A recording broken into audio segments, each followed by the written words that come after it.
This activity is designed to help you learn how to find your current grade and interpret what you are seeing in the gradebook. Please watch the video in its entirety. Then, follow the directions to answer the questions. In this activity, we will learn how to find course gradebooks, expand gradebook folders, and interpret the current quarter and final grades, what they do and do not mean.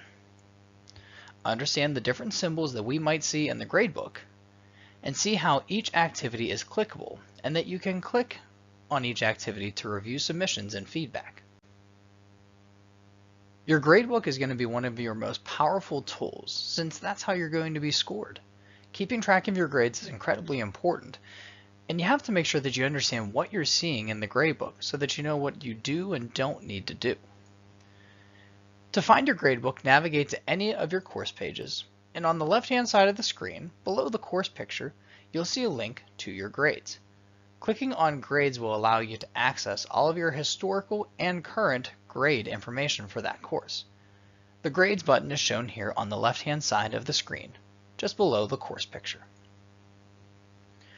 When you click on the grades, you'll see the Gradebook. The Gradebook is where all of your quarter grades are housed. You can see that the gradebook is broken down by different quarters, basically in folders. So you can see here that we're seeing the first, second, and third quarter folders. Each of those quarters is worth 25%, essentially meaning that no quarter is worth more or less than any other quarter. They're all the same. The current quarter grade is what's shown here in green. So you can see that this student so far in the third quarter has an 81%. Keep in mind that your current quarter grade can go up or down based on the work that you do or don't do. So make sure that you're always keeping a close eye on your current quarter grade and that it looks like what you want it to look like. Within the current quarter, you can expand the folders to find your assignments, which are all clickable. Clicking on anything in the gradebook will take you to that activity itself. Your assignments are shown below here. Notice that beside the title of the assignment, you can also see the suggested due date, when the teacher recommended that you have it completed. To the right of that, in the next column over, the green shows your grade on that activity. And below that is some teacher feedback. Keep in mind that you may find more teacher feedback by clicking on the activity itself. Sometimes you'll have feedback on specific questions rather than an entire assignment all at once. Here's another way to access your grades. From the Schoology homepage or from any course page, you can access all of your grades at once on one screen. Simply click on Grade Report in the top in the blue bar, shown here inside the green box. By clicking on Grade Report, you can see all of the courses in which you're enrolled and check your current grades here as well. Click on a specific course to see your current grade summary in that class. These are also the same grade reports that you can see in each individual course. Checking your grades in Schoology is a very simple process. To start, navigate to the course that you would like to look at. I'm going to start by looking at a math course. Along the left-hand side, click on the Grades button to navigate to your gradebook. From here, you can see that the gradebook is broken down into different categories. We'll start by taking a look at the first quarter category. You can see that this demo student has completed some work and currently has a grade of 28% in the first quarter. Let's take a closer look at how this student is doing on the activities posted in this course. Start by taking a look at the grades in this column shown here. We can see that these activities with a 0 in this orange hexagon saying missing tell us that the student did not complete these activities and that the teacher has entered a grade of 0 because they are incomplete.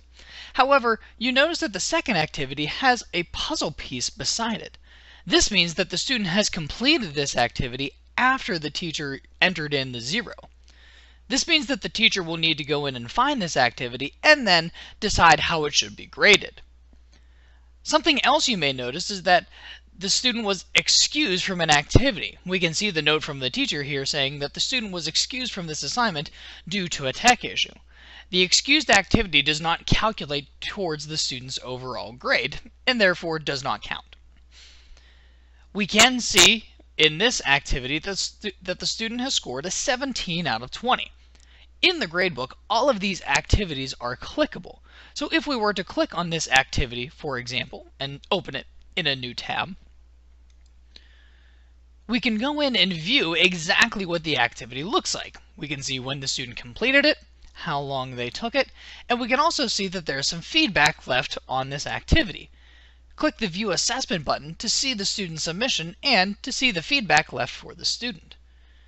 We can see the correct answers to all the questions, but we can see instructor comments listed here. The student only earned 0.5 out of 1 points because, as you can see, the instructor is telling us that we may want to go back and check what our points are adding up to.